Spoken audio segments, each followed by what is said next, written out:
Assalamualaikum warahmatullahi wabarakatuh.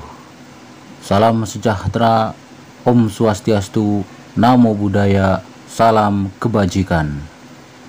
Di Keraton Kanoman Cirebon, Anda tidak akan menemukan loket masuk dan pemandu wisata. Tapi jangan khawatir, karena kerabat Keraton Kanoman siap membantu siapapun yang datang berkunjung. Seperti berikut ini.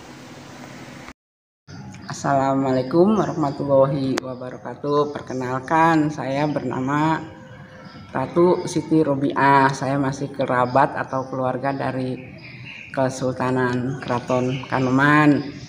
Nah, ini namanya Pendopo Jinem. Pendopo Jinem tuh berdiri tahun 1588 Masehi oleh Sultan yang pertama bernama Sultan Badriddin. Pendopo ini masih dipakai sampai sekarang. Kalau setiap bulan di sini ada acara arisan keluarga. Kalau acara tahunannya, kalau setiap 1 Muharram di sini ada acara ulang tahun Kota Cirebon. Dan kalau Muludan memperingati hari lahir Nabi Muhammad, di sini ada acara panjang jimat, mulainya dari sini nanti lewat dari pintu Kejaksaan, pintu Seblawong, terus acara tawasulannya di depan di Masjid Agung Keraton Kanoman. Yuk, sekarang kita masuk ke dalam. Di dalam ada ruang singgasana Sultan. Mohon maaf Bu, ini berarti Keraton Kanoman Cirebon ini masih aktif? Ya masih ada. Aktif. Ini kalau yang sekarang raja yang keberapa Bu? Yang ke-12. Ke-12. Kalau di sini nyebutnya Sultan gitu ya Bu? Sultan ya. Assalamualaikum warahmatullahi wabarakatuh. Mohon maaf Bu, ini ruangan apa? Nah, dulu. Oke. Ini namanya ruang singgasana Sultan, atau di sini disebutnya ruang Prabayaksa. Jadi kalau zaman dahulu kala itu kan Sultan tuh masih ada kegiatan gitu, karena sebelum Indonesia merdeka itu Sultan menguasai beberapa daerah. Menurut cerita itu dari daerah Cirebon sampai daerah Kerawang itu masih kekuasaan dari Keraton Kanoman, dan masyarakat dari sekitar Cirebon sampai daerah Kerawang itu mereka bayar upetinya ke Sultan Kanoman. Cuman sejak Indonesia merdeka kan masyarakat membayar pajaknya ke pemerintah. Jadi kalau sekarang ya sudah tidak ada lagi yang bayar upeti ke keraton gitu. Ini kalau bangunan ini masih asli dari 1588 Masehi. Belum pernah direnovasi ya Bu? Ya kalau direnov pernah ya, kayak dicat atap ya. Oh, cuma sekedar dicat aja. Tapi kalau struktur bangunannya diganti kalau atap. Karena kalau atap kan suka kebocoran, gitu. Kayunya kadang-kadang suka pada keropos. Gitu. Kalau ukiran-ukiran ini masih asli, kayak yang gede-gede mah masih asli. Nah, kalau ini nih ada balai, ini peninggalan dari Prabu Siliwangi. Jadi kalau Prabu Siliwangi beserta kerajaannya itu kan moksa, kayak menghilang gitu, tidak ada bukti apa adanya di mana gitu kan, nggak tahu. Cuman bukti keberadaannya itu ya balai ini keturunan dari Kesultanan Cirebon, Kanoman, Kasepuan itu masih keturunan dari Sunan Gunung Jati. Sunan Gunung Jati sendiri itu kan cucu dari Prabu Siliwangi. Jadi Prabu Siliwangi kan punya anak Raden Kian Santang, Walang Sungsang, sama Ratu Rara Santang. Ratu Rara Santang itu ketemu jodoh raja atau sultan dari Mesir. Dan sultan dari Mesir itu masih keturunan dari Nabi Muhammad SAW. Lahirlah Sunan Gunung Jati. Gitu. Setelah dewasa Sunan Gunung Jati balik lagi ke tanah Jawa, ke Cirebon untuk menyebarkan agama Islam di Pulau Jawa. Ini kita mau ke ruangan apa Bu? Ya di dalam itu apa sih bangunan yang pertama kali berdiri di Kota Cirebon. Ini pengunjung, Bu? Iya, pengunjung. Ini pas hari libur alhamdulillah banyak. Iya, ini sekarang tanggal merah, Ibu. Tapi lagi lebaran mah sepi.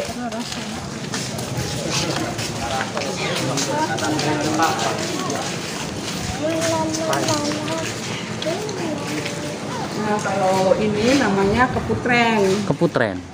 Keputren itu tempat tinggalnya Sultan. Jadi Sultan tuh tinggal di sini tapi masih bersama saudara-saudaranya. Jadi di sini tuh ada 8 kamar. Satu kamar satu keluarga, satu kamar satu keluarga. Nah, kamarnya gede tuh dari tembok itu sampai. Jadi Sultan ke-12 Kanoman itu yang sekarang masih aktif ada di sini gitu. Iya, tinggalnya di sini. Oke. Kalau saya sendiri itu masih cucu dari Sultan yang ke-8. Kakek saya bernama Sultan Julkarnain. Oke. Jadi kalau di sini mah yang nganter-nganter jadi pemandu itu masih keluarga. Ini apa, Bu? Bangunan ini bernama bangunan Witana, artinya awit-awit anak atau pertama kali ada bangunan.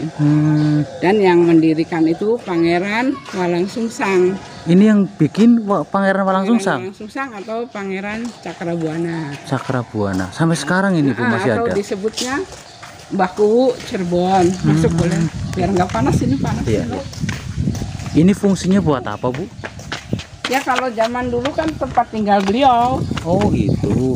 Jadi kalau zaman dulu itu Cirebon masih berbentuk hutan. Cirebon masih berbentuk hutan terus Pangeran Cakrabuana atau Mbah Cirebon ngebabat hutan itu langsung beliau mendirikan bangunan ini sebagai tempat tinggal beliau. Dan itu musolahnya. Karena tahun 1300-an kan yang masuk Islam juga sedikit, orang juga belum banyak, jadi musolahnya juga kecil. Oh gitu. Nah, ini musolahnya kecil. Ini tempat tinggalnya. Ini usianya udah 652 tahun. Udah lama banget ya. Nah, nanti 1 Muharram ini ulang tahun yang ke-652.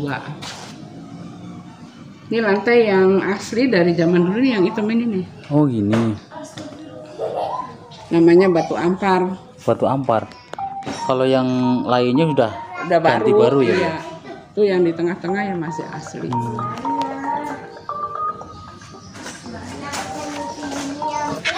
Dan lagi itu kata orang, ada tamu lagi ke pengunjung kayak Mas, cuman dia bisa melihat yang tidak kita lihat gitu. Iya.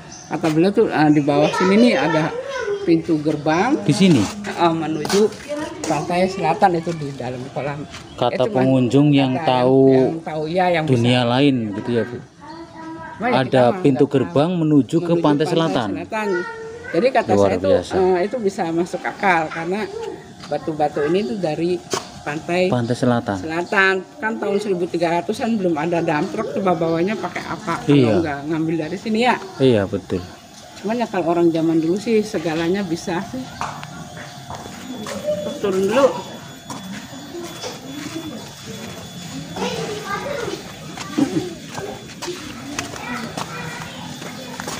Sumur apa ini, Bu? Ini namanya sumur Witana. Sumur apa? Sumur Witana, sumur Witana. awit-awit anak gitu. Oh, boleh lihat ke situnya, Bu? Boleh. Permisi, Mas. Sebelah sini mau ada yang mandi. Oh, nggih. Awas HP-nya kejebur.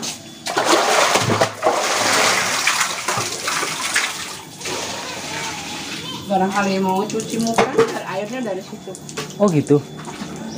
Sumur apa, Bu, ini bisa diterangkan, Bu? Nah, jadi ya kalau mandi apa sih? Ini berarti air berkah gitu. Ya semacam itulah, itu kan tergantung kepercayaan Iya. masing-masing. Tapi ya di sini ya masih banyak orang yang pada mandi gitu.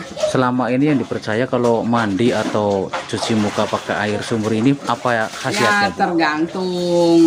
tergantung niat kitanya apa, doanya apa, terus kalau dikabul apa enggak itu kan tergantung yang di atas, tergantung Iya. Ya kita kalau mau mandiin apa ya kita minta bantuan dulu sama Gusti Allah. Iya, iya, iya. Sampai sekarang masih dipercaya berkhasiat dan bermanfaat gitu. Di sini tuh walaupun deket laut tapi airnya nggak asin. Tawar.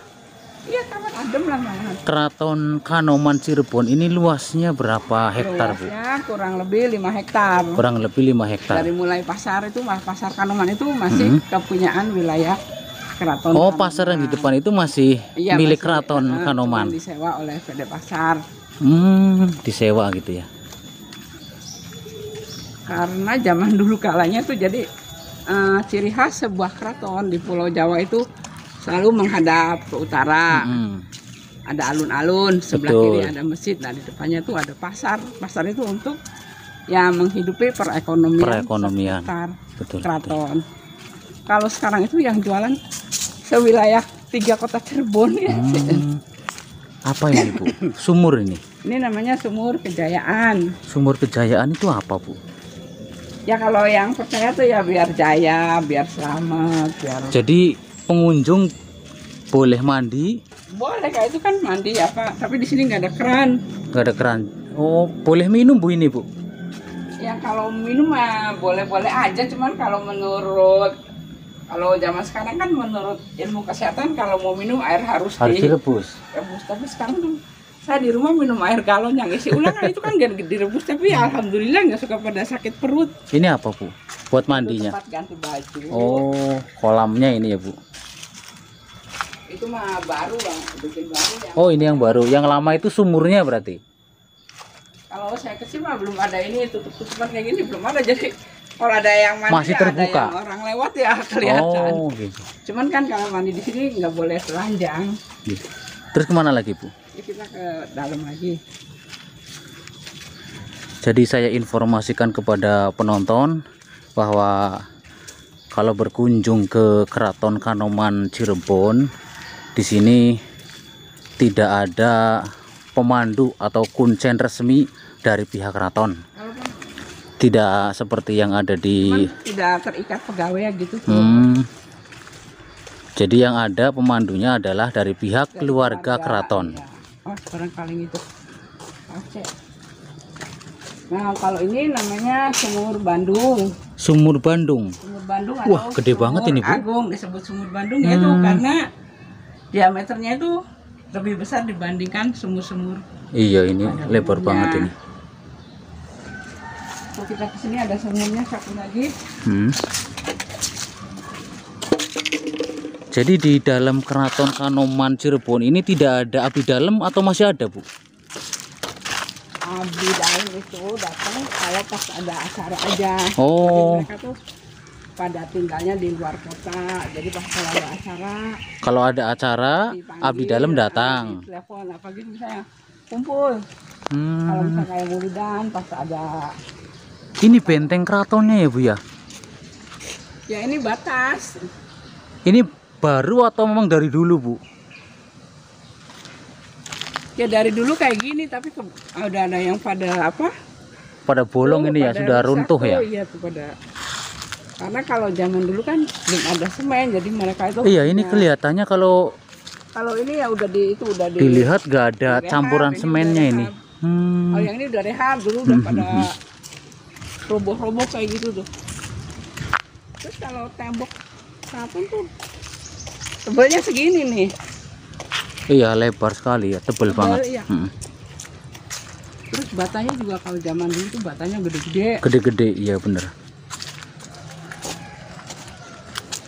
Nah kalau ini namanya sumur pengantin. Sumur pengantin? Ya jadi sumur pengantin tuh ya kalau bagi yang percaya ya, kalau yang mandi apa tuh harus percaya. Kalau nggak percaya sih nggak ada manfaatnya sih ya. Kita harus percaya bahwa kita minta pertolongan sama Gusti Allah melalui perantara sumur ini. Jadi ini dipercaya bagaimana, Bu? Biar misalnya yang belum punya jodoh, atau yang belum dapat kerjaan gitu, bisa. Belum dapat anak mungkin ya, Bu, keturunan. Ya mudah-mudahan. Ya, kalau mandi insya Allah dengan perantara mandi atau cuci muka di sini itu bisa, doanya bisa terkabul. Oke. Terus kemana lagi, Bu? Kalau ini rumah prajurit zaman dulunya. Ini rumah prajurit. Sekarang dihuni nggak, Bu? Enggak, kosong. Kosong. Cuman ini udah di apa? Udah direhab, dulu sih udah ambruk. Terus tahun 2017 kita dapat bantuan rehab ini. Oh, ini berarti bangunan baru tahun 2017 ya? Tapi ya kalau jendela-jendela itu masih kayu-kayu yang dulu. Ya. Jendelanya masih asli. Itu pintu yang kalau tengah, temboknya baru. Pintu di tengah ya masih asli. Ya. Kalau temboknya, kalau batu batanya mah asli, cuman kan kalau zaman dulu itu tembok tuh suka pada ngeprul gitu karena tidak ada semennya, rapuh gitu ya, Bu. Jadi ini sudah dirapihin gitu tuh. Iya, kalau bahasa Jawanya ambrol. Nah, terus ya kalau ini belum disemen teman, jadi ini masih asli dari zaman. Ini tembok asli nih. Wah, ini luar biasa, ketemu lagi sama tembok yang kayak di Keraton Kartasura.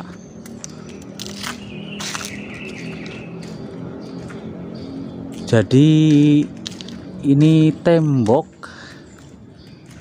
dari bata, tapi ini sudah ada semennya, Bu. Belum, ini masih asli dari itu, pada itu tuh kayak pada copot-copot tuh. Oh iya. Enggak ada apa ya. Tuh. Ini tembok asli dari dulu sampai sekarang masih kokoh. Jadi zaman dulu nggak tahu pakai apa ya. Kan kalau dulu tuh nggak ada semen, mungkin hanya kapur, biasanya pasir sama batu bata. Kalau zaman dulu tuh batu batanya ditumbuk campur sama pasir sama kapur.